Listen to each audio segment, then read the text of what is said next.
Salam kemenangan iman. Salam kemenangan iman. Haleluya. Haleluya. Bapak Ibu Saudara, mari kita tetap beribadah kepada Tuhan dalam situasi ada pandemi atau ada apapun. Biarlah kita percaya bahwasanya Tuhan menyertai kita. Haleluya. Ada penyertaan Tuhan. Waktu kita ada di padang gurun, Tuhan menyediakan. Amin. Dan biarlah pada saat kita mungkin mengalami sakit, tapi kita percaya firman Tuhan bisa menyembuhkan. Amin. Mari Bapak Ibu Saudara semuanya, baik yang ada di rumah, baik yang mengikuti siaran secara langsung, biarlah kita sungguh-sungguh datang kepada Tuhan. Kita tetap mengandalkan Tuhan dan kita tetap percaya di dalam perlindungan Tuhan, di dalam penyertaan Tuhan itu ada kuasa pemulihan. Haleluya. Kita percaya Tuhan yang pelihara kita. Mari kita naikkan pujian syukur kita dengan pujian. Ku tahu Bapa peliharaku, Dia baik.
Haleluya. Baik yang di rumah, baik yang dimanapun, ambillah sikap engkau memuji dan menyembah kepada Tuhan. Datang kepada Tuhan, karena kami percaya firman Tuhan. Orang yang datang kepada Tuhan tidak akan dibuang, tidak akan ditolak. Dan mari kita terus datang kepada Tuhan. Amin. Datang kepada Tuhan dengan sorak-sorai, artinya dengan hati yang gembira, hati yang bersukacita. Haleluya. Ada tekanan, ada masalah, ada gangguan, tetapi biarlah kita bersorak-sorai memuliakan nama Tuhan. Mari kita memuji Tuhan dengan pujian. Datang pada Tuhan dengan sorak-sorai. Mari bersukacita, boleh bertepuk tangan, boleh angkat panji-panji, boleh Bapak Ibu Saudara lompat memuliakan nama Tuhan.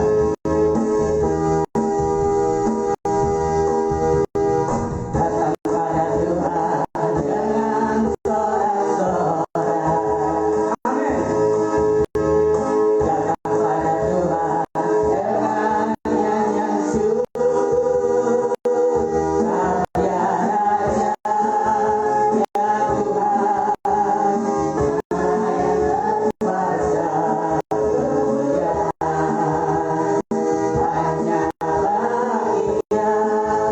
Datang pada Tuhan, datang pada Tuhan dengan sorak-sorai. Mari yang kuat untuk kami berdiri, silakan untuk kami berdiri. Datang pada Tuhan dengan nyanyian syukur. Ya Raja, ya Tuhan, Allah yang berkuasa kemuliaan.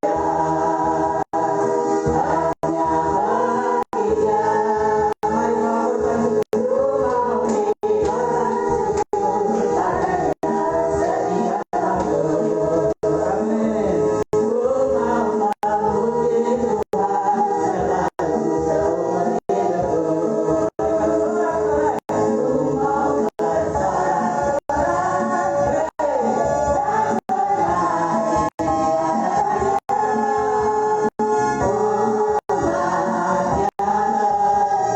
setia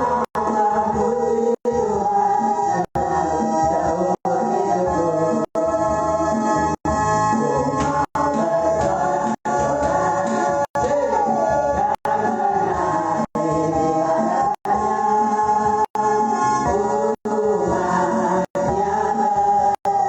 Amin. Rumah memuji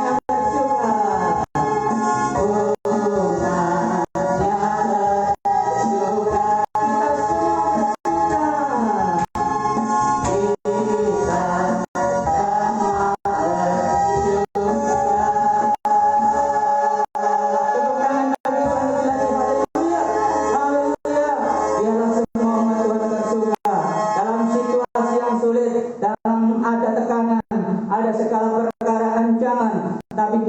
Bersorak-sorai. Rumah nyanyi-nyanyi dan memuji-muji Tuhan. Amin. Haleluya. Mari kita tetap fokus sama Tuhan. Kita tetap percaya Tuhan sanggup membebaskan kita. Tuhan sanggup menolong kita. Haleluya. Haleluya, Bapak Saudaraku. Haleluya, selalu sorak-sorai kepada Tuhan Yesus kita. Haleluya. Mari kita tetap datang bersyukur kepada Tuhan. Saya menyapa juga bagi Bapak Ibu Saudaraku semuanya yang mengikuti siaran langsung pada pagi hari ini. Biarlah kita tetap datang kepada Tuhan Yesus Kristus dengan hati yang tertuju kepada Tuhan. Dan kita tetap terus bersukacita di dalam Tuhan. Tuhan Yesus yang telah memberikan kuasa bagi kita semuanya. Sebab Tuhan kita adalah Allah yang besar. Biarlah perlindungan kita, biarlah perisai di dalam kehidupan kita, di dalam segala kondisi saat ini yang terjadi di dunia ini. Tapi kita tetap percaya Tuhan yang akan memberikan kita kemenangan demi kemenangan saat kita datang bersorak-sorai kepada Tuhan. Mari kita naikkan pujian kita kepada Tuhan Yesus Kristus. Dia berkuasa. Kita datang kepada Tuhan, bukan kita bersama dengan Tuhan. Haleluya.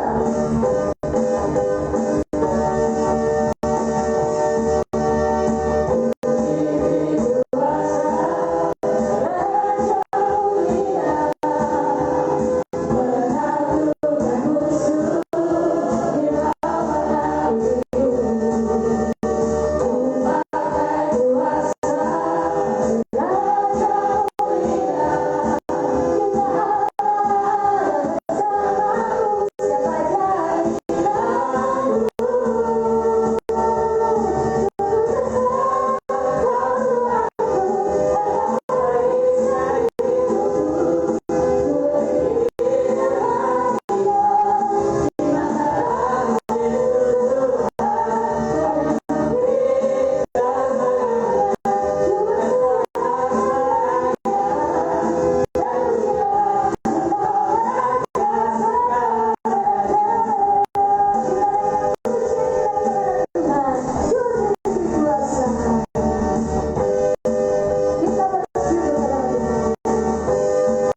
kasih Tuhan. Kami bersyukur kepada Yesus Kristus. Kami tetap percaya kepada Tuhan. Pada pagi hari ini kami mau datang menyembah kepada Yesus Kristus. Tuhan kami, Juru Selamat kami, Allah yang kami agungkan, Allah yang kami tinggikan. Saat ini Bapa, biarlah Roh Kudus-Mu memenuhi kehidupan kami Tuhan, mengalir di dalam setiap kami Bapa. Saat hati kami Tuhan menyembah kepada-Mu, jamah kami Tuhan, pilih kami Bapa, berikan kami Tuhan. Kami bawa hati kami, hidup kami kepada-Mu, untuk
mengasihi kita semuanya.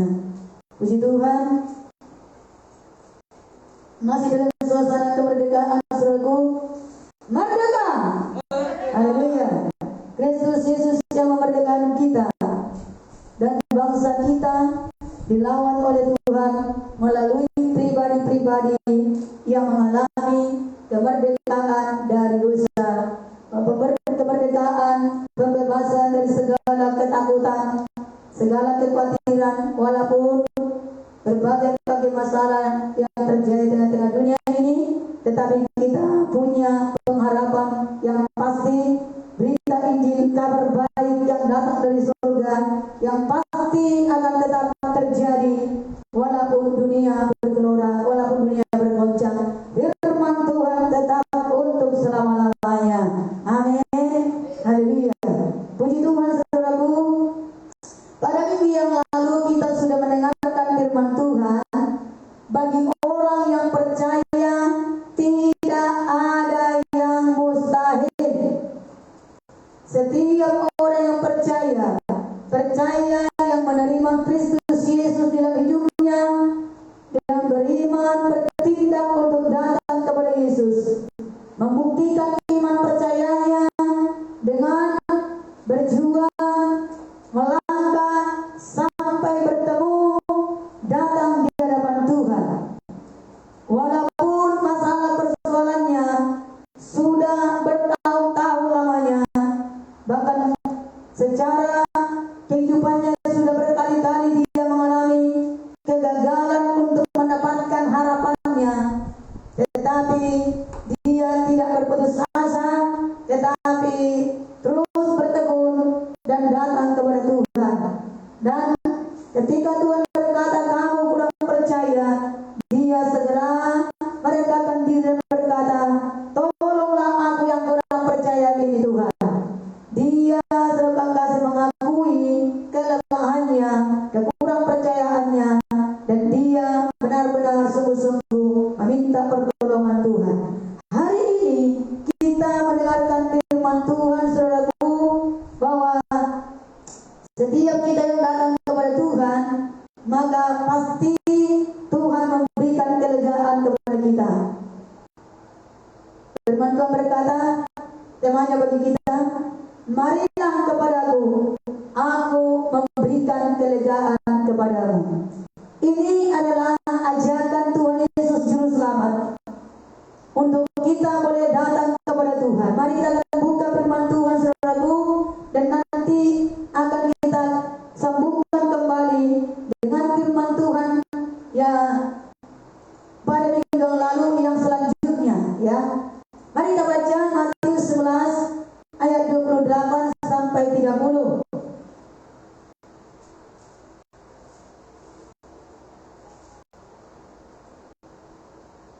Mari sama-sama kita baca, saudara yang kasih. Dua-duanya. Marilah kepadaku semua yang letih lesu dan berbeban berat, aku akan memberi kelegaan kepadamu. Pikullah kuk yang kupasang dan belajarlah padaku, karena aku lemah lembut dan rendah hati, dan jiwamu akan mendapat ketenangan. Sebab kuk yang kupasang itu enak dan bebanku pun ringan. Nah, saudaraku yang dikasih dalam nama Yesus Kristus, kalau kita membaca ayat ini, saudaraku, ini judulnya ajakan juru selamat. Saya bacakan ayat bawahnya. Pada waktu itu berkatalah Yesus, aku bersyukur kepadamu Bapa, Tuhan langit dan bumi, karena semuanya itu Engkau sembunyikan bagi orang bijak dan orang pandai, tetapi Engkau nyatakan kepada orang kecil. Ya Bapa, itulah yang berkenan kepadamu. Semua telah diserahkan kepadaku oleh Bapakku, dan tidak seorang pun mengenal anak selain Bapa, dan tidak seorang pun mengenal Bapa selain anak, dan orang yang kepadanya anak itu berkenan menyatakannya. Nah, saudaraku, bahwa Bapa di surga telah mengaruniakan segala sesuatu kepada Yesus, nama di atas segala nama, untuk menyelesaikan semua masalah-masalah dunia ini, terutama masalah dosa yang adalah biang keroknya semua masalah. Dosa adalah akar, ya, dosa adalah akar dari semua masalah. Itu sebabnya Tuhan Yesus menyelesaikan itu di dalam pengorbanannya atas kayu salib. Maka dikatakan bahwa Yesus itulah juru selamat dunia. Maka juru selamat dunia itu sudah menyelesaikan semuanya, beban-beban berat akibat daripada dosa manusia, masalah-masalah bahkan sampai kepada kebinasaan kekal itu neraka, sudah diselesaikan. Itu sebabnya Yesus juru selamat mengajak semua orang. Tidak ada sebab kasih perbedaan. Siapa saja, Tuhan Yesus juru selamat itu mengajak semua orang untuk datang kepada Dia. Yesus berkata, marilah kepadaku semua yang letih lesu dan berbeban berat, aku akan memberi kelegaan kepadamu. Saudaraku, ini ajakan. Tentu sebuah ajakan tergantung kepada setiap orang untuk meresponinya. Walaupun ajakan itu adalah untuk kebaikan, adalah untuk membawa sesuatu hal yang benar atau juga mengubahkan kehidupan orang tersebut, namanya ajakan tidak bersifat memaksa. Itu sebabnya Tuhan berkata, marilah kepadaku semua yang letih lesu dan berbeban berat. Tuhan Yesus menjamin, Dia berkata, aku akan memberi kelegaan kepadamu. Jadi semua orang yang datang kepada Tuhan Yesus dipastikan menerima kelegaan, menerima serba kasih kelepasan, menerima damai sentosa. Di dalam versi yang lain dikatakan, marilah kepadaku hai semua yang bermasalah, yang mempunyai persoalan-persoalan apapun juga. Walaupun begitu berat, walaupun serba kasih bagi manusia tidak mungkin, tetapi kalau kau datang kepadaku, kata Tuhan, aku yang memberikan sentosa kepadamu. Ya, Tuhan yang menjanjikan, maka Dia pasti tidak berdusta. Dia pasti menggenapi firman-Nya. Dia pasti sanggup melaksanakan apa yang dikatakannya. Sebab itu, saudara kasih, orang yang datang kepada Yesus tentunya melalui iman percayanya datang kepada Yesus, karena Tuhan berkata, aku pasti memberi kesentosa, aku pasti memberi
dia masih sombong dan membanggakan diri atau masih angkuh, saudara Tuhan kasih.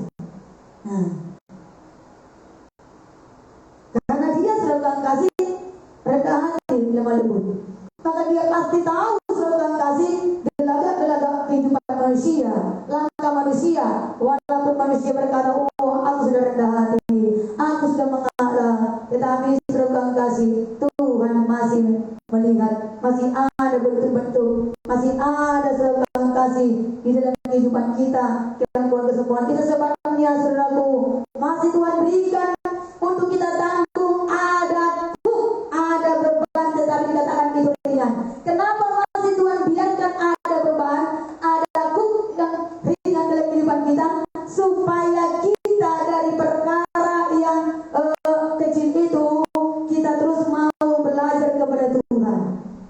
Ya, kalau Paulus berkata ada masih duri dalam dagingnya. Ya, walaupun saudara Tuhan kasih dia sudah berdoa supaya Tuhan cabut duri itu, tetapi tetap Tuhan biarkan di situ, karena duri itu atau juga beban itu dalam kehidupan manusia membuat kita supaya sombong-sombong terus datang kepada Tuhan, terus membutuhkan Tuhan. Itu sebabnya orang yang datang kepada Tuhan, walaupun sudah diurapi, walaupun sudah kasih memiliki hubungan persekutuan intim dengan Tuhan, sudah begitu lama dia di dalam Tuhan, bergaul dengan Tuhan, masih tetap ada titik kelemahan. Supaya dalam titik kelemahan itu dia masih berkata, aku perlukan keajaibanmu. Ya, ku perlu Yesus di hidupku. Ku tak dapat hidup tanpamu. Ku ingin selalu bersamamu. Kenapa? Karena beban yang masih Tuhan tinggalkan dalam kehidupan kita, walaupun itu ringan, tetapi itu bisa membuat kita juga jatuh lagi kalau kita tidak selalu bersama Tuhan. Walaupun kuk itu sudah Tuhan kasih yang dipasang Tuhan itu, kuk itu ada di pundak, ada beban, tetapi Tuhan katakan itu sudah beban yang ringan, bukan lagi beban berat. Kenapa saudara Tuhan kasih? Karena beban yang begitu berat sudah ditanggung oleh Tuhan Yesus di dalam punggungnya di kayu salib. Dia pikul di dalam tubuhnya di kayu salib. Beban-beban kita yang begitu berat, yang begitu sulit, bahkan beban-beban yang membawa kepada kebinasaan, kepada kehancuran, itu sudah dipikul oleh Tuhan Yesus di dalam tubuhnya di kayu salib. Sebab itu kita tidak perlu lagi memikul beban yang begitu berat dan ringan, bahkan apalagi beban yang sampai membawa kepada kebinasaan. Walaupun mungkin menurut kita, saudaraku, bahwa masalah beban kita itu terlalu berat bagi kita, terlalu sukar bagi kita secara manusiawi kita, tetapi kenapa demikian? Karena kita memang masih memandang hanya kepada persoalan dan masalah, kurang memandang atau kurang memahami kebesaran Tuhan yang luar biasa. Ya, mata kita sedang kasih terlalu banyak memandang kepada masalah itu, sehingga lupa kita memandang Tuhan yang maha besar, Tuhan yang ajaib, Tuhan yang perkasa, Tuhan langit dan bumi, Tuhan semesta alam. Itu ada pada kita, itu ada menyertai kita. Dan memang kadang-kadang dan sering, bukan kadang-kadang, sering, kalau ketika ada masalah, persoalan atau kesulitan, lalu kita dialihkan fokusnya dari memandang Tuhan yang maha besar kepada masalah. Ya. Atau kalaupun dia masih tak percaya kepada Tuhan, tetapi setan berusaha mengalihkan bahwa masalah itu terlalu sukar dan engkau tidak bisa ditolong oleh Tuhan. Setan selalu berkata demikian. Ya. Apalagi saudaraku kalau kita sudah berdoa dan belum mendapatkan jawaban. Apalagi kalau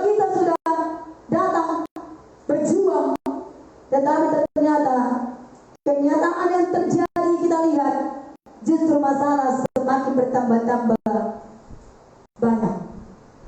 Sehingga setan semakin mempunyai akses berkata, itulah lihat mana Tuhan nggak bisa menolong kamu. Percuma kau doa, percuma kau percaya. Nggak bisa, nggak berkenan kamu sama Tuhan. Dan Tuhan memang tidak bisa. Setan selalu menjadi pendusta, memang dia pekerjaannya pendusta, berdusta. Memang itu sudah menjadi tabiatnya. Selalu akan menipu dan berdusta dan berkata tidak bisa. Dan bahkan dikatakan pun bahwa Tuhan pun tidak bisa menolong kau. Lihat kamu sudah berdoa, lihat kamu sudah gagal, kamu sudah juga datang dengan menerobos tanganmu, tetapi mana lihat masalahmu terjadi makin banyak.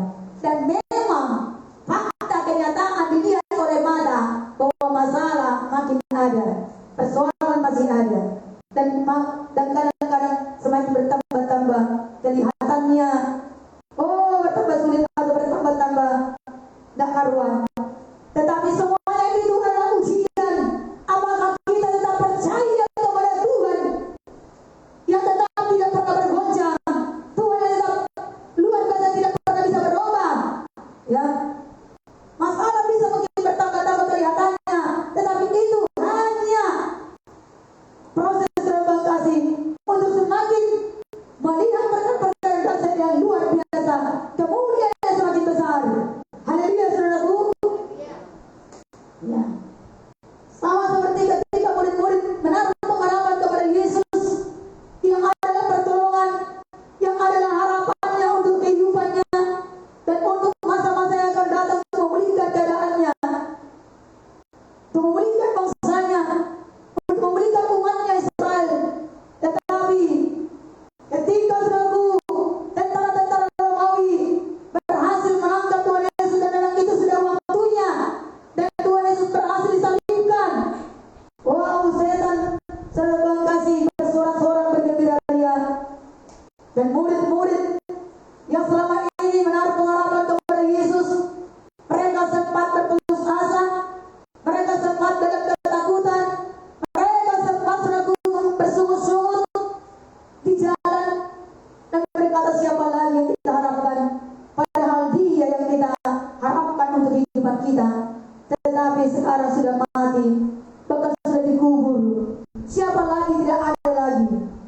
Tetapi mereka lupa akan perkataan Tuhan Yesus yang berkata, aku akan dibunuh dan pada hari ketiga aku akan bangkit.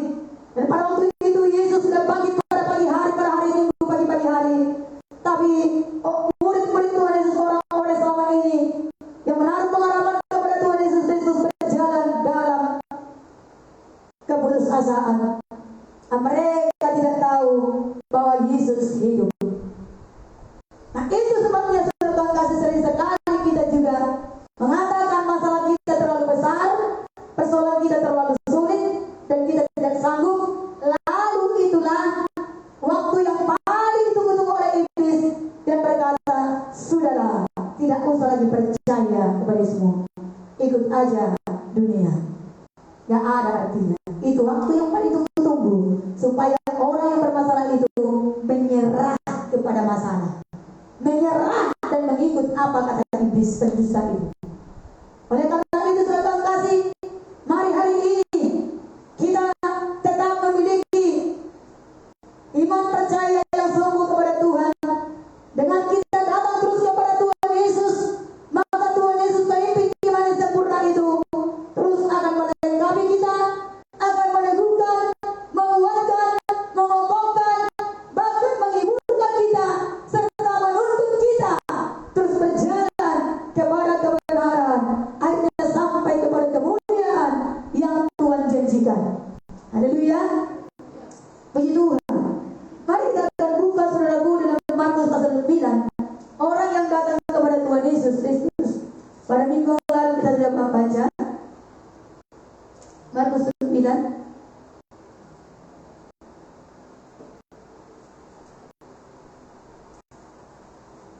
Haleluya. Saya bacakan saudara kasih. Ini orang yang datang kepada Tuhan membawa masalah yang begitu berat. Yaitu seorang ayah di mana anaknya sudah bertahun-tahun, mulai sejak kecil, mungkin muda ya. Sampai usia muda.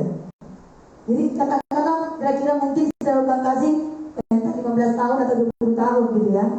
Ini puluhan tahun dia mengalami penderitaan dan juga masalah yang berat. Ayat 20 saya bacakan. Lalu mereka membawanya kepadanya. Waktu roh itu melihat Yesus, anak itu segera digoncang-goncangnya, dan anak itu terpelanting ke tanah dan terguling-guling, sedang mulutnya berbusa. Lalu Yesus bertanya kepada ayah anak itu, sudah berapa lama ia mengalami ini? Jawabnya, sejak masa kecilnya. Dan seringkali roh itu menyeretnya ke dalam api ataupun ke dalam air untuk membinasakannya. Sebab itu, jika engkau dapat berbuat sesuatu, tolonglah kami dan kasihanilah kami. Jawab Yesus, katamu, jika engkau dapat, tidak ada yang mustahil bagi orang yang percaya. Segera ayah anak itu berteriak, aku percaya, tolonglah aku yang tidak percaya ini. Ketika Yesus melihat orang banyak makin datang berkerumun, ia menegur roh jahat itu dengan keras. Katanya, hai kau roh yang menyebabkan orang menjadi bisu dan tuli, aku memerintahkan engkau, keluarlah daripada anak ini dan jangan memasukinya lagi. Lalu keluarlah roh itu sambil berteriak dan menggoncang-goncang anak itu dengan hebatnya. Anak itu kelihatannya seperti orang mati, sehingga banyak orang yang berkata, ia sudah mati. Tetapi Yesus memegang tangan anak itu dan membangunkannya, lalu ia bangkit sendiri. Haleluya. Tuhan firman Tuhan berkata, marilah kepadaku hai kamu yang letih lesu dan berbeban berat, aku akan memberikan kelegaan kepadamu. Keluarga ini, ayah ini saudara kasih membawa anaknya. Kita tidak tahu apakah ada masih ibunya. Tetapi yang jelas, seorang ayah yang begitu sangat mengasihi anaknya dan yang mempunyai beban masalah yang begitu lama bertahun-tahun lamanya sejak kecil, anaknya sudah diganggu oleh roh jahat, sudah dirasuk oleh roh jahat, bahkan bisu dan tuli. Ya, suatu beban berat karena anak yang begitu ketika digoncang-goncang oleh setan dan bahkan berbusa mulutnya. Kalau mungkin zaman sekarang disebut itu penyakit sakit ayan, ya. Kalau ada api diseret ke sana, kalau ada air diseret ke sana untuk dibinasakan, itu suatu beban berat. Masalah yang sangat sukar dan juga tidak tahu harus diapain. Kalau anak pun ditanya apa dirasakan, nggak bisa dengar, ya, karena dia tuli dan dia tidak bisa juga menyatakan apa sebab kasih kepada orang tuanya karena dia juga bisu. Kalau dibayangkan saudara kasih, orang tua yang mana yang masih bahagia dengan keadaan seperti itu? Bahkan itu sudah berpuluh-puluh tahun, puluhan tahun dialami, dan pasti sudah dibawa dan sudah dibawa kepada murid-murid Tuhan pun, tetapi belum juga berhasil. Dibawa kepada murid-murid itu diluangkan berkali-kali juga belum berhasil. Dikatakan saudara kasih dalam ayat sebelumnya. Tetapi walaupun tidak berhasil, saudara kasih masih gagal, belum terjadi apa-apa. Dibawa lagi kepada Yesus. Ia tidak putus asa, terus lagi datang kepada Yesus.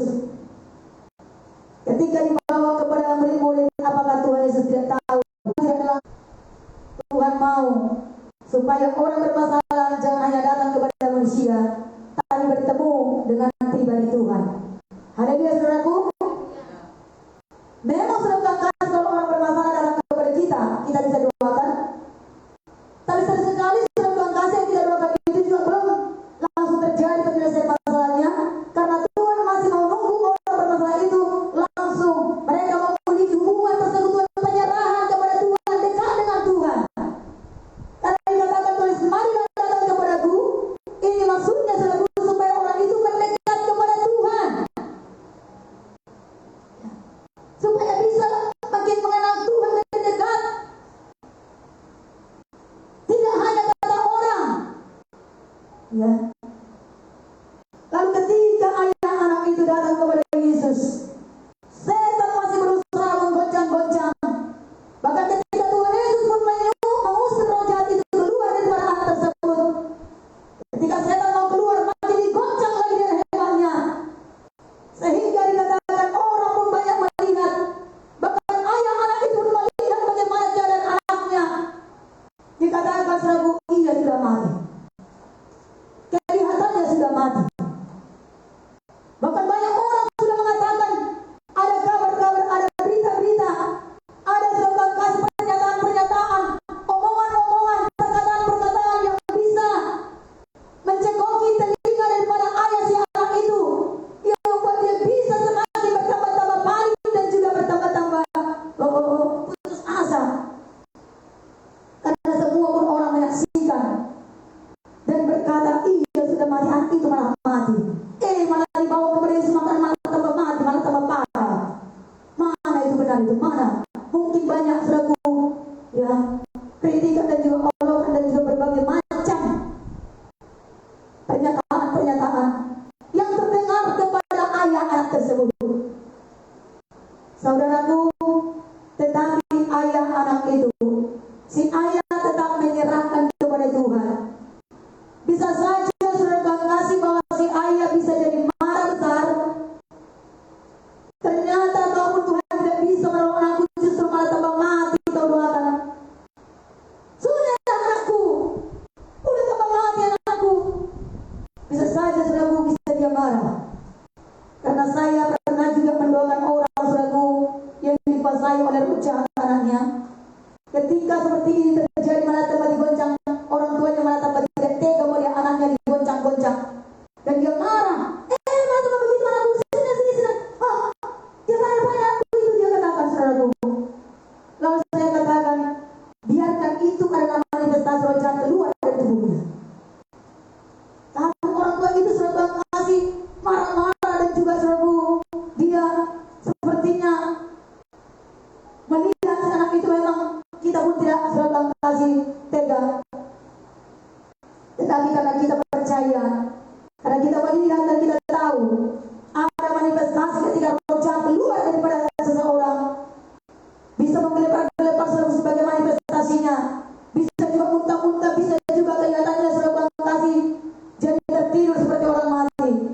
Tetapi ketika kita tetap percaya dan berdoa kepada Tuhan, dan kita yakin bahwa kita datang menyembah kepada Tuhan Yesus dan berdoa kepada Tuhan Yesus, Tuhan tidak akan izinkan sesuatu terjadi. Haleluya. Ya.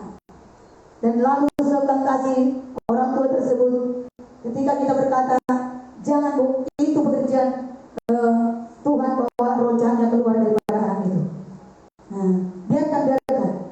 Lalu kita berdoa saja, berdoa. Nah, lalu saudara kasih si anak tersebut pun kemudian reda, tidak lagi menggelepar-gelepar, tidak lagi selalu teriak-teriak makin kejam, ya. Perlahan-lahan kemudian saudara kasih dia lepas, kemudian menangis. Nah, lalu kita tuntut lagi berdoa, dan dia bebas. Ini terjadi saudara kasih. Itu sebabnya apa yang dilihat oleh mata, kalau memang datang kepada Tuhan Yesus kita sungguh-sungguh dengan sepenuh hati, apapun keadaan situasi yang terjadi, kenyataan ataupun kelihatan secara mata jasmani, itu hanya ujian, itu hanya proses. Ya, ketika di situ kita tetap mempercayakan kepada Tuhan dengan sungguh-sungguh bahwa Tuhan yang ada bersama-sama yang mengerjakan semua masalah itu, Dia Tuhan yang menyelesaikan. Dia Tuhan pasti menuntaskan dengan sempurna. Haleluya. Sebab itu setiap kali kita memandang dengan mata, sering sekali mata melihat ini membuat orang bisa jatuh imannya, bisa menjadi goncang lagi imannya. Ya. Itu sebabnya saudaraku, ketika Petrus berada di atas air, berjalan di atas air,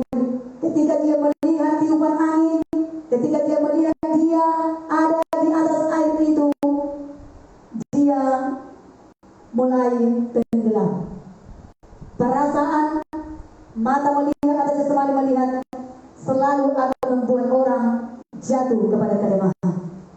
Tetapi ayah anak ini dia tidak serta kasih. Dia terus nanti karena dia memang benar-benar datang kepada Tuhan Yesus dan menyerahkan semua kehidupannya kepada masalahnya kepada tangan Tuhan. Seolah-olah dia berkata, apa boleh terjadi bagi aku? Kalau itu sudah di tangan Tuhan Yesus, pasti Tuhan tahu yang terbaik. Kalaupun mati, lebih baik mati di tangan Tuhan Yesus daripada mati di dalam kuasa roh jahat. Saya percaya mungkin seperti itu pikiran si ayah. Lalu dia tidak serta kasih menanggapi perkataan orang lain.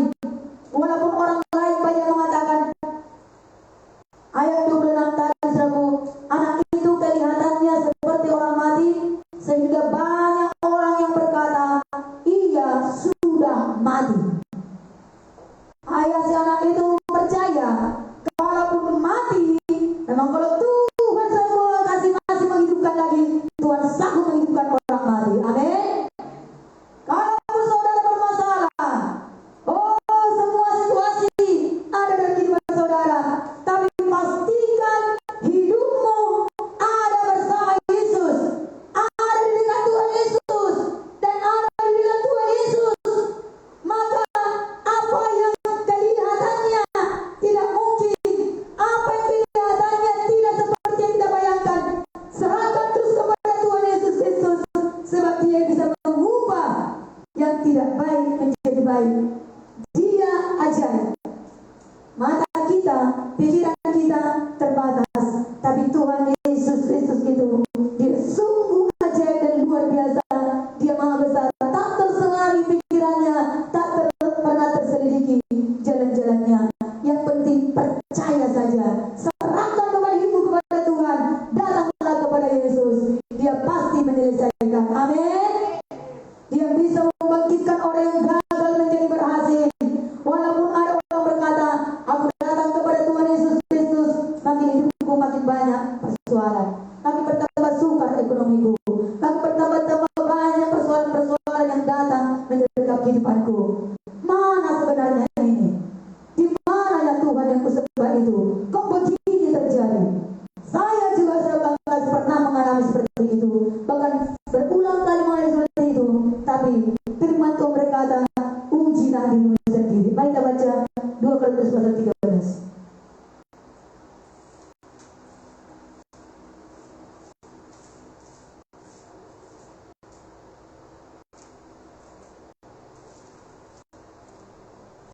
Dua Korintus pasal 13 ayat 5. Ujilah dirimu sendiri, apakah kamu tetap tegak di dalam iman?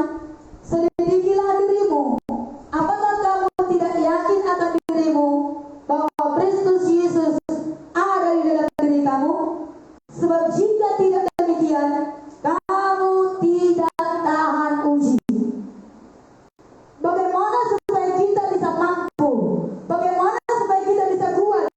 Yang dikatakan tahan uji itu mampu, kuat, tetap tegak, tidak bergoncang. Walaupun ada isu-isu yang terdengar hal-hal yang negatif, walaupun semua orang berkata tidak mungkin lagi kamu tertolong, tidak mungkin lagi hidupmu berubah, tidak mungkin lagi engkau bisa mendapatkan penyelesaian masalahmu, tidak mungkin lagi engkau bisa akan mendapatkan pemulihan atau masa depan yang baik. Mana? Tak mungkin lagi itu. Walau banyak orang mengatakan seperti itu, tapi kalau kita sungguh-sungguh setia dan bertekun datang kepada Yesus, ada di dekat Tuhan, ada di dekat Tuhan Yesus, bahwa Yesus dalam kehidupan kita, kita yakin dan teguh percaya, maka firman Tuhan berkata, kamu akan tetap tegak. Haleluya. Jadi setiap kali uji dirimu, siapa yang ada di diri kita? Kalau masih tidak yakin, ada Yesus yang maha besar, ada Yesus yang maha kuasa, ada Yesus yang ajaib, yang tidak pernah bisa terselami, yang tidak pernah bisa kita prediksi dengan otak kita. Dia ada bagi kita. Maka serahkan masalah kita, masalah beban kita kepada Tuhan, dan nantikan terus waktunya pasti kita akan keluar menjadi pemenang, dan kita akan menerima perkara-perkara yang ajaib, yang luar biasa daripada Tuhan. Sebab Tuhan kita hebat dan Dia mengasihi kita semuanya.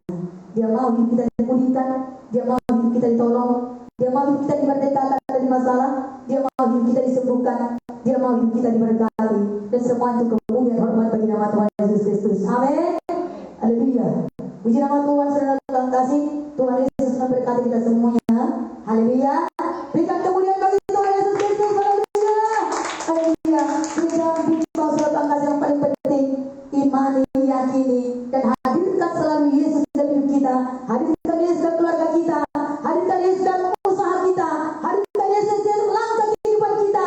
Hadirkan Yesus dalam setiap beban masalah persoalan yang sedang kita hadapi. Maka Dia yang akan selalu kasih menangani semuanya itu. Dan serahkanlah kepada Dia semua. Kalau kita sudah serahkan, apapun yang terjadi, tetaplah berserah, tetap percaya. Ya, jangan andalkan pikiran. Jangan kita menaruh percaya kalau hanya melihat. Manusia hidup bukan karena melihat, tetapi karena percaya. Percaya diberi hati, bukan di mata. Tetapi kalau kita percaya, mata kita akan dibuka oleh Tuhan dan akan boleh melihat kebesaran kemudian Tuhan. Mata rohani kita akan ada. Saudara kasih terbuka melihat apa yang tidak terlihat dengan mata jasmani. Itu sebabnya mata jasmani melihat hal yang tidak mungkin, mata jasmani melihat malah tambah sukar dan sulit, tetapi mata rohani makin percaya bahwa Tuhan Yesus itu sudah mempersiapkan yang terbaik, yang luar biasa, hal-hal yang tidak terpahami sedang dikerjakan oleh Tuhan begitu. Maka kita tetap optimis, tetap kita setia, tetap kita bersemangat, tetap kita bergairah dan berdoa terus mengiring iman kita, harapan kita kepada Tuhan Yesus. Kita tidak mau setan selalu kasih mengalihkan harapan itu kepada masalah-masalah yang tidak akan ada berkatnya. Saudaraku, mari kita datang kepada Tuhan. Angkat tangan kita kepada Tuhan, saudara Tuhan kasih. Mari kita datang kepada Tuhan. Tuhan Yesus yang baik, aku datang kepadamu membawa seluruh hidupku dan beban masalah persoalanku. Ku datangkan kepada Yesus, bukan hanya membawa masalahku, tapi aku bawa seluruh hidupku untuk datang dekat kepadamu Tuhan, untuk lebih lagi mengenal Engkau dan Engkau bersama dengan aku. Biarkan aku tinggal bersama Engkau di dalam nama Yesus Kristus. Dan apapun juga dalam kehidupan ini, tetap aku serahkan kepada Tuhan Yesus. Imanku tetap teguh bahwa janji-Mu iya dan amin. Semua beban masalahku yang berat pun Tuhan sudah janji pasti memberi kelegaan, memberi jawaban, memberi pertolongan.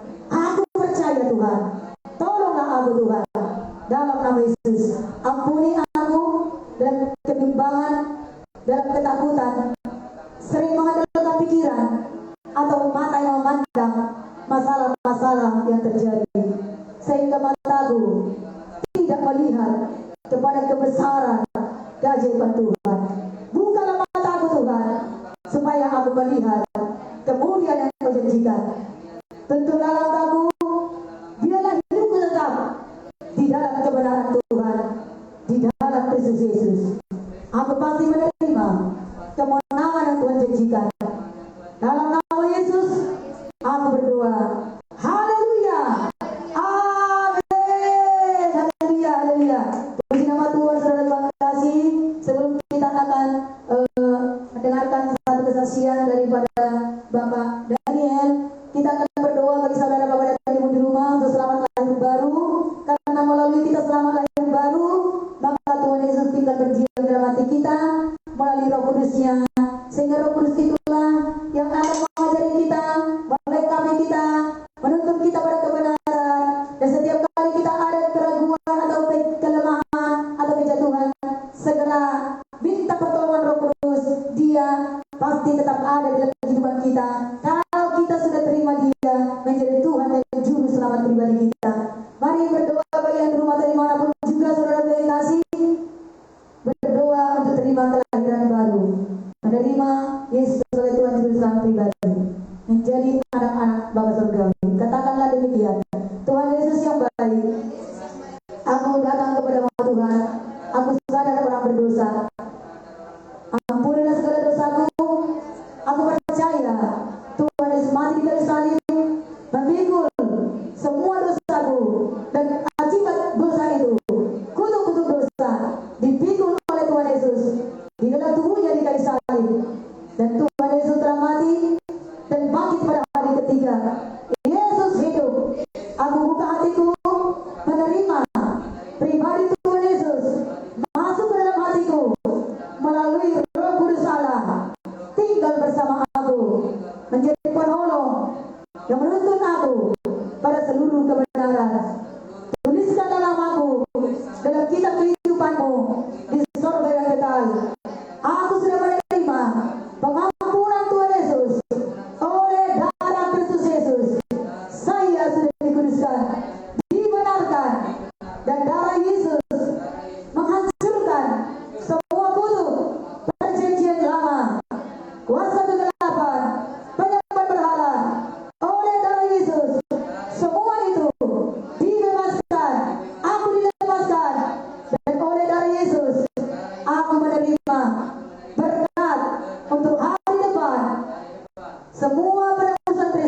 aku bisa menerimanya. Oleh darah Yesus menjadi jalan bagi saya. Terima kasih Tuhan. Aku hidup baru, lahir baru, menjadi anak Bapa surgawi. Aku berseru, ya Aba, ya Bapa, ini aku anakmu. Panggillah aku sesuai rencanamu. Syukur Tuhan, Yesus bersama aku.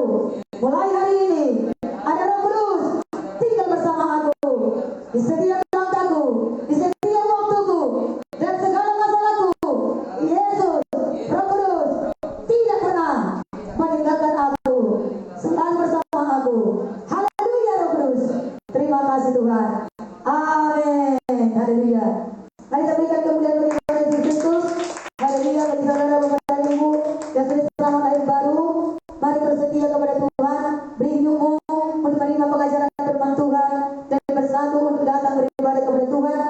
Temukan keluarga Tuhan, rumahmu, untuk engkau bisa menjadi satu keluarga kerajaan Allah di dalam rumah Tuhan. Haleluya. Tuhan memberkati. Mari kami pastikan itu Bapak Daniel untuk membawa kesaksian. Haleluya.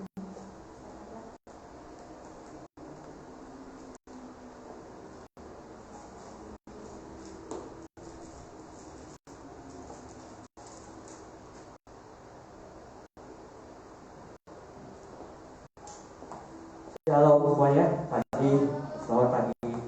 Sebelumnya terima kasih kepada Ibu Rika dan juga Gereja Kemenangan Indonesia Gereja Kemenangan Iman Indonesia, maaf, yang hari ini memberikan saya kesempatan untuk melakukan kesaksian bagaimana Tuhan Yesus merubah diri saya, memberikan keajaiban, bagaimana saya akan memberikan beberapa cerita pendek mungkin ya, Bu Rika ya. Tapi sebelum saya mulai dengan ceritanya saya akan bicara satu firman. Firman ini waktu itu saya baca dan saya rasa itu menjadi acuan saya sampai hari ini.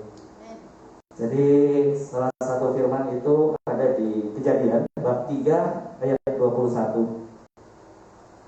Kejadian bab 3 ayat 21, Tuhan mengatakan dalam firman-Nya adalah, dan Tuhan Allah membuat pakaian dari kulit binatang untuk manusia dan untuk istrinya itu, lalu mengenakannya kepada mereka. Ya. Kejadian bab 3 ayat 21, dan Tuhan Allah membuat pakaian dari kulit binatang untuk manusia dan untuk istrinya itu, lalu mengenakannya pada mereka. Kalau kita tahu di salah satu di kitab Kejadian ini kan diceritakan mengenai bagaimana Tuhan menghukum manusia pada awal mulanya. Tetapi intinya yang saya pelajari dari firman ini adalah bagaimana setelah Tuhan menghukum manusia saat pertama kali, bukan menghukum mungkin, yang memperingati, tetapi Tuhan membuat pakaian dari kulit binatang untuk manusia. Berarti Tuhan itu tidak marah. Sudah demikian Tuhan dikecewakan, tapi Tuhan masih turun sendiri membuat pakaian dari kulit binatang untuk manusia dan untuk istrinya itu, lalu mengenakannya kepada mereka. Bahkan sudah membuat dia mengenakannya pada mereka. Betapa baiknya menurut saya ya. Amin. Jadi saya selalu kalau lagi kesulitan saya teringat ini. Saya berpikir bahwa Tuhan, apakah saya begitu banyak dosa sehingga Tuhan harus menghukum saya? Tapi saya selalu ingat ayat ini, bahwa Tuhan ternyata tidak pernah menghukum kita, memperingati mungkin ya, supaya kita kembali dengan Dia. Jadi perkenalkan, nama saya Daniel, usia saya 45 tahun.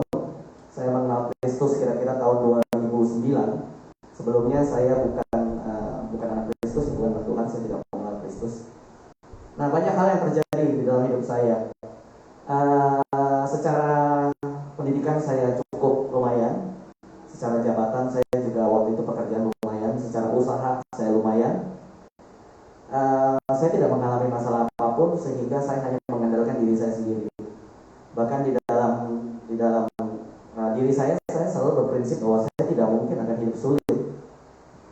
Jadi nggak tahu yang namanya corona, taunya kok Daniel dulu gitu. Nah, jadi Sampai pada satu periode di tahun 2019 itu bahkan corona juga belum mulai, usaha saya mulai agak sulit, lalu tertimpa juga dengan corona 2020 ya awal. Usaha saya dalam maksudnya dengan singkat cerita ambruk, saya harus bekerja lagi dengan orang, saya terkubur dengan hutang, lalu saya pada akhir 2020 saya mengalami sakit di mana saya setiap kali kalau harus buang air kecil itu sakit sekali. Jadi saya terpaksa harus pergi ke dokter dengan kondisi keuangan yang waktu itu awut-awutan. Istri saya harus kerja, anak saya 3. Lalu saya selalu datang banyak ke hamba Tuhan. Mereka bilang berdoa, saya nggak pernah. Saya tahu berdoa, tapi berdoa saya itu nggak seperti Bluetooth ya, satu arah. Bluetooth kan harus 2 arah. Ini cuma satu arah, cuma saya ngomong sama Tuhan, amin, selesai. Udah selesai Tuhan, saya sudah doa. Saya ke gereja. Apakah saya melakukan komunikasi dengan Tuhan? Enggak ya, kalau di gereja kadang kalau ada orderan saya masih ngeliatin handphone. Ya, manusia ya. Nah, singkat cerita pada satu hari penyakit saya ini tambah parah. Tambah parah dalam arti saya harus pergi menemui dokter. Dokter bilang sama saya begini. Dan dokter ini dikenalin teman saya, Anda ini harus operasi karena Anda batu ginjal. Saya bilang kalau nggak dioperasi bagaimana dok? Ini seperti bom waktu di dalam. Karena kalau Anda tiba-tiba ya bisa kena semua yang di dalam. Saya bilang, waduh saya nggak ada dok. Ini biayanya berapa ya dok ya? Saya bilang. Biayanya itu sekitar ya mungkin 27 juta. Saya mikir 27 juta. Kalau dulu saya 27 juta mungkin masih bisa dicari. Kalau sekarang 27 juta, 270.000 aja sulit kok. Lalu saya tanya ke dokter, dok kalau pakai asuransi gimana? Karena dulu saya ikut asuransi. Oh boleh silakan. Terus dokter bilang begini sama saya, pokoknya semua biayanya kamu akan saya masukkan ke dalam asuransi. Puji Tuhan saya bilang ya, berarti saya nggak perlu bayar apa-apa ya. Terus saya pulang dengan senang hati, saya bilang Tuhan, wah puji Tuhan, ajaib Tuhan saya bilang. Singkat cerita, sampai tanggal 1 hari saya harus dioperasi. Saya lupa tanggalnya berapa, karena ini sudah lupa ya tanggal berapa, tapi itu berserang mungkin seminggu 2 minggu. Saya masuk ke ruang operasi, saya pergi sendiri, karena waktu itu istri saya harus kerja dan anak saya tidak ada yang jaga, ya, jadi saya harus pergi sendiri. Saya sudah pakai baju operasi, sudah siap, bertiduran. Lalu si suster datang. Saya ingat operasi waktu itu harus dilakukan jam 1 siang. Saya sudah di dalam rumah sakit dari setengah 12. Saya tunggu sampai setengah 1 kurang, suster datang. Suster bilang sama saya, Pak maaf, Bapak kalau tanda tangan form asuransinya ya supaya bisa kita klaim. Lalu saya tanda tangan, saya bilang, iya terima kasih ya sus. Ini berapa ya sus kira-kira habisnya? Pak ini maaf kalau kita lihat berdasarkan dari rumah sakit habisnya 43 juta. Tuhan Yesus dalam hati saya tadinya 25 sekarang jadi 43 ya kan? Nambah lah ya kan? Terus saya nambah 18 juta. Saya bilang waduh sus, saya diberitahukan oleh dokter itu ditanggung oleh asuransi sepenuhnya. Bahkan dokter itu menjanjikan dia akan ngomong sama direktur rumah sakit. Susternya bilang, oh nggak bisa pak. Di sini nanti yang menentukan operasi itu dibayar berapa itu asuransinya. Asuransi akan melihat itu operasi kecil atau operasi besar. Saya bilang saya operasi besar dong sus. Orang saya sudah harus di laparoskopi kan, harus dekat di bagian perut kan. Bukan kita yang menentukan. Terus saya tanya siapa? Asuransi. Oke, saya telepon asuransi. Asuransi jawab sama. Bapak harus operasi dulu, baru bisa kita tentukan. Lah kalau saya operasi dulu, kan uangnya kan berarti kan kita tidak tahu habisnya berapa, betul ya? Saya bilang kalau begini caranya nggak bisa. Saya bilang suster ya panggil dokternya deh. Kan kemarin dokternya yang janji. Saya bilang. Lalu dokternya datang ketemu saya. Dokternya itu ngomong ke saya begini. Pak, Bapak biarpun gratis dibayar asuransi, tetap Bapak harus menyediakan uang di dalam rekening. Saya bilang sama dokter, saya juga tahu dong siapa manusia yang tidak mau ada uang dalam rekening. Saya bilang, semua tahu, tapi saya tidak ada. Kan Anda janji, ya tapi tidak bisa gitu Pak katanya. Terus kalau begitu gimana dok? Ya terserah Anda gitu loh. Saya bilang, maaf, ini saya sudah hampir nginep 2 hari. Kan juga ada biaya berjalan. Kalau itu bisa ditanggung asuransi operasi, dia bilang. Oke. Gini dok, saya pikirkan dulu. Lalu saya pikirkan, dokter pergi, singkat cerita saya doa. Wah, dengan nalar pikiran saya pikir saya sudah nggak mungkin operasi 43 juta, siapa yang bayar? Saya nggak mungkin lah ya kan. Saya panggil susternya, saya bilang, sus, saya pulang. Loh, Pak kenapa pulang? Saya nggak ada uang, sus, saya bilang. Sumpah saya nggak ada uang, saya bilang. Jadi ini gimana? Udah pakai baju apa semua, udah melalui proses apa semua. Gak apa-apa, saya pulang, saya bilang. Cabut, saya punya infus, saya bilang. Jadi infus saya cabut, singkat kata saya pulang. Saya pulang ke rumah dengan. Nah, perjalanan pulang ke rumah kan itu saya sakitnya bukan sudah dalam fase hanya buang air kecil, tetapi saya berdiri biasa begini pun sakit. Saya jalan sakit, saya kerja sakit, semua sakit. Fase perjalanan pulang tuh saya tidak ada rasa sakit, karena saya tahu itu di bawah pengaruh obat anti sakit. Lalu di bawah pengaruh obat sakit saya pikir nah oke lah, mungkin sebentar lagi ya hilang nih, sakitnya bakal datang lagi. Singkat cerita sampai malam saya pulang ke rumah, saya berdoa, lalu saya baca firman di Alkitab. Saya masih ingat itu jam 12 malaman. Lalu saya ingat saya makan obat herbal sekitar 2 butir. Obat itu baru datang dari orang tua saya. Lalu istri saya ingatkan saya untuk minum obat, saya minum obat. Ya biasa saya tidur. Nah itu mulai sakit karena obat rasa anti sakit sudah mulai hilang kan. Sakitnya setengah mati, jadi kayak mau meledak. Jadi kalau Anda bisa bayangkan itu seperti Anda mau buang air kecil tapi nggak bisa. Anda mau buang air kecil, Anda sudah tahu kebelet tapi Anda nggak bisa. Kalau bisa bayangin kayak apa rasanya kan? Lalu saya sebelum tidur saya berdoa, saya bilang Tuhan, kalau memang ini jalan Engkau untuk seperti ini, saya pun tidak bisa berkata apa-apa, saya bilang. Lalu saya tidur. Jam 3 pagi saya bangun karena kebelet untuk buang air kecil. Waduh, saya kalau kebelet buang air kecil itu sudah stres, Bu. Sudah stres ya, teman-teman. Jadi sudah stres aja lah pokoknya. Orang saya nggak tidur aja mau buang air kecil sakit. Jadi setiap saya ke buang air kecil itu pasti sakit. Tidak buang air kecil itu sakit. Nah, jam 3 subuh itu saya mau buang air kecil. Sudah dekat depan WC, tidak bisa keluar. Jadi kalau saya analogikan itu seperti pipa air, selang air, kita tekan, airnya itu ngumpul, tidak bisa keluar. Ya, bisa dibayangkan. Nah, lalu saya paksa, saya doa, ya Tuhan sakit banget Tuhan. Lalu kira-kira mungkin 1-2 menit mengucur, buang air kecil saya. Mengucur dengan sakit, mengucur. Dan puji Tuhan ya, bisa buang air kecil lah sedikitnya. Kalau sakit itu udah terbiasa, saking sakitnya sudah berapa, hampir sebulan, saya sudah terbiasa sakit jadinya gitu loh. Sakit tuh kayak makanan sehari-hari gitu loh. Saya buang air kecil, saya ingat banget 3:30 saya tidur. Sebelum tidur saya sempat doa, saya tidur. Saya selalu terbiasa banget karena banyak pikiran. Jam 6 pagi, jadi jam 6 pagi saya bangun, kok nggak sakit ya? Tumben. Waduh, ini lagi baik nih penyakit sama saya. Jadi nggak ada sakit sama sekali. Saya pikir, apa obat dokter yang kemarin malam saya minum, obat anti sakitnya baru sekarang ya, bereaksi kan?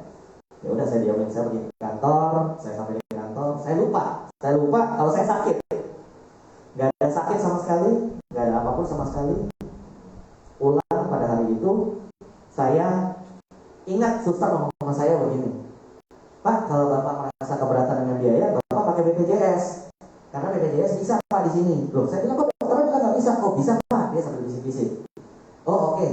Lalu saya pergi ke rumah sakit salah satu yang ada BPJS. Dia bilang sama saya, Bapak dibilang buat operasi itu oleh siapa? Saya sebut nama dokternya. Terus di dokter mana? Ini. Dokter yang satu lagi di mana? Di rumah sakit ini. Oh kalau dokter yang rumah sakit itu dulu gurunya saya. Jadi Bapak coba dengar omongan dia. Boleh saya scan Pak? Dia bilang, boleh di scan apa segala macam. Saya bilang, silakan Pak, saya bilang. Karena saya membutuhkan hasil scan itu untuk saya bawa ke rumah sakit yang tadinya saya batal operasi supaya dapat BPJS gratis. Saya saya scan, saya tunggu. Kira-kira mungkin ada 10-15 menit. Saya balik, saya dipanggil dokter. Dokter tanya saya begini, pertanyaan yang menurut saya nggak masuk akal ya. Pak, Bapak waktu itu didiagnosis batu ginjal itu sebelah mana? Saya bilang sebelah kanan dok. Oh dok ini dok, saya ada scan yang lama, saya kasih ke dokter. Saya ke mobil, saya ambil, saya kasih ke dokter. Dia taruh di kiri dan di kanan. Saya ingat banget di kiri dan di kanan. Yang sebelah kanan tuh saya masih kena batu ginjal, yang sebelah kiri yang baru saya scan. Dia liatin, dia pandangin, dia liatin lagi yang kanan, dia liatin lagi yang kiri dan yang kanan. Dia bilang ke saya gini, saya tidak mendeteksi ada batu ginjal Pak sekarang Pak. Tidak. Jadi scan saya yang lama ada batu ginjal, ada pembengkakan ginjal, ada dua itu, dan yang di kiri itu kosong, tidak ada batu ginjal, tidak ada pembengkakan. Puji Tuhan ya, tidak ada sama sekali. Bahkan dia bilang sama saya nggak ngerti kenapa Bapak harus operasi. Untung Bapak nggak operasi. Untung Bapak tidak operasi. Di saat itu saya ingat waktu saya batal operasi sebagai manusia, saya hanya bisa apa? Menyalahkan Tuhan. Saya ini menyalahkan Tuhan. Loh kok kenapa Tuhan? Kemarin kan katanya free, gratis. Kok sekarang malah nambah bayar? Saya harus pulang. Ternyata kadang cara Tuhan, bukan kadang ya, cara Tuhan itu tidak bisa kita lihat, tidak bisa kita pikir dengan nalar. Apakah hari ini saya terbebas dari utang-utang karena ekonomi? Tidak. Tapi Tuhan menciptakan mukjizat kecil, sedikit demi sedikit, keajaiban sedikit demi sedikit. Jadi kalau saudara-saudara semua mengalami kesulitan sekarang baik dalam ekonomi, terutama di corona ini atau sakit penyakit, saya percaya bahwa Tuhan tidak akan langsung mengirimkan keajaiban kepada Anda semua langsung pada saat itu selesai. Saya yakin. Dan kembali lagi, kalau saya ingat apa yang dikatakan bahwa Tuhan Allah membuat pakaian dari kulit binatang untuk manusia dan untuk istrinya itu, lalu mengenakannya kepada mereka. Bayangkan, kita sudah salah, tapi dia masih buatin baju, dia pakaikan untuk kita. Betapa baik Tuhan kita. Saya ketemu Ibu Rika kira-kira mungkin sebulan yang lalu, ya, dibimbing oleh beliau. Hari demi hari saya sadari bahwa bisikan setan itu selalu ada. Apapun itu selalu ada. Yang bisa menjadi kekuatan kita adalah sekarang firman Tuhan, Alkitab. Jadi hari ini saya bersaksi kepada saudara-saudara, jika Anda mempunyai masalah apapun dan belum selesai, saya yakin Tuhan ada jalannya. Tapi saya nggak tahu cara jalannya bagaimana. Ya, amin. Jadi tolong diingat itu, ini sebagai salah. Saya yakin bahwa satu hari kalau saya terbebas daripada semua kesulitan saya, baik secara ekonomi atau apapun, saya pasti yakin saya akan dipakai Tuhan untuk hal yang lebih besar. Ya, amin. Karena begini, terus terang, kalau dulu saya di umur usia 21-22 tahun, saya itu sudah presentasi di 19 negara. Jadi kalau namanya saya public speaking atau apa, saya sudah gak ada takutnya. Ya bukan yang saya sombong, tapi ini kan kebanyakan orang takut ya. Tetapi saya yakin bahwa Tuhan akan menggunakan saya satu hari lebih daripada yang saya Tuhan mau, lebih daripada saya mau, sesuai dengan rancangannya Dia. Apapun itu. Jadi sekali lagi sebelum saya tutup kesaksian saya, apapun masalah Anda, apapun kesulitan Anda, ya jangan pernah Anda berhenti berharap kepada Tuhan. Anda boleh Anda pusing tidak berdoa kepada Tuhan pada pagi hari, karena kita manusia biasa, tapi malam hari Anda berdoa, tapi jangan pernah Anda hilang harapan daripada Tuhan, lalu Anda pindah ke setan. Itu saja dari saya. Jadi terima kasih, semoga kesaksian saya hari ini bisa memberikan berkat kepada rekan-rekan. Terima kasih, selamat pagi. Terima kasih Bapak Daniel. Haleluya, kesaksian yang luar biasa untuk kemuliaan bagi Tuhan Yesus Kristus. Haleluya. Puji Tuhan, saat ini kita lanjut berdiri serahkan kasih. Kita akan memuji dan menyembah kepada Tuhan. Kita akan berserah kepada Tuhan. Serahkanlah hidup kepada Yesus dan minta pujian Tuhan ke depan. Sambil mempersiapkan pujian kita, mari kita angkat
dan berputus asa, tetapi semakin berserah kepada Tuhan Yesus Allah yang luar biasa. Dalam nama Yesus kami berdoa, haleluya. Syukur Tuhan kita berkata, amin. Haleluya. Tuhan memberkati, haleluya. Bagi bapak dan ibu yang ada di rumah, saudara dulu saudara bangga sebagai tempat ini. Kami sidang Tuhan Gereja Kemenangan Iman Indonesia selalu menyediakan waktu untuk juga melayani setiap saudara yang bermasalah, bahkan juga saudara yang mau belajar firman Tuhan. Di dalam sidang Tuhan ini ada namanya training dasar rohani Kristen untuk kita diperlengkapi tentang dasar-dasar kekristenan yang teguh, bagaimana kita memiliki iman, bagaimana kita juga sudah kasih. Tentunya kita sudah percaya Yesus sudah memiliki iman, tapi iman yang terus bertumbuh seperti pohon, ya akarnya sudah ada, tetapi terus harus bertumbuh semakin besar dan semakin bertambah berbuah-buah. Karena itu berikan diri saudara untuk belajar firman Tuhan, training dasar rohani Kristen juga sudah kasih bisa secara online dengan perjanjian dan waktu yang sudah selalu akan ditepati supaya kami bisa mengaturkan waktu. Dan juga bagi saudara yang memang bisa langsung tatap muka, bisa sudah kasih belajar firman Tuhan. Ada banyak topik pelajaran yang disediakan bagi bapak dan ibu, karena memang akhir zaman ini harus kita teguh dalam kebenaran.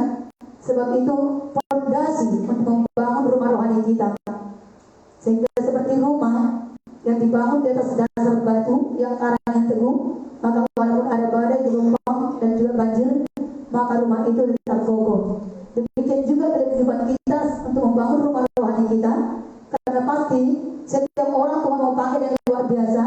Apalagi ini zamannya zaman digital, saudara bisa bersaksi dengan berkat-berkat kesaksian, urapan dan juga pertolongan Tuhan dan firman-firman yang bisa saudara bagikan itu sudah sampai kepada dunia dan bisa dibaca dan didengarkan oleh banyak orang lain. Sehingga saudara kasih dan saudara akan bisa memberkati sampai ke ujung-ujung bumi. Saudaraku, ada pelajaran tentang iman. Apa itu iman? Bagaimana praktek iman? Apa itu halangan iman? Ada tentang doa, bagaimana berdoa, mengapa kita berdoa, dan apa halangan-halangan doa. Dan ada lagi yang lain tentang hidup berkelimpahan, tentang mengusir setan dalam nama Yesus, bahkan tentang rumah tangga Kristen, tentang menemukan jodoh, tentang kelepasan daripada kuasa kegelapan. Kami siap untuk melayani. Dan setiap saudara juga mungkin seperti yang tadi, ada orang yang dirasuk setan atau dikuasai oleh setan, kami juga melayani pelepasan bagi jiwa-jiwa yang terbelenggu dengan roh jahat atau kuasa gelap. Tentu bukan kekuatan kami, tetapi Tuhan mempercayakan pelayanan itu untuk kita bisa kerjakan. Dan saudara juga nanti akan bisa juga melayani orang-orang setelah saudara juga diperlengkapi terus dengan firman-firman Tuhan. Tentu Tuhan juga memakai kita, ya masing-masing berbeda-beda dengan karunia talenta, tetapi apa yang dikerjakan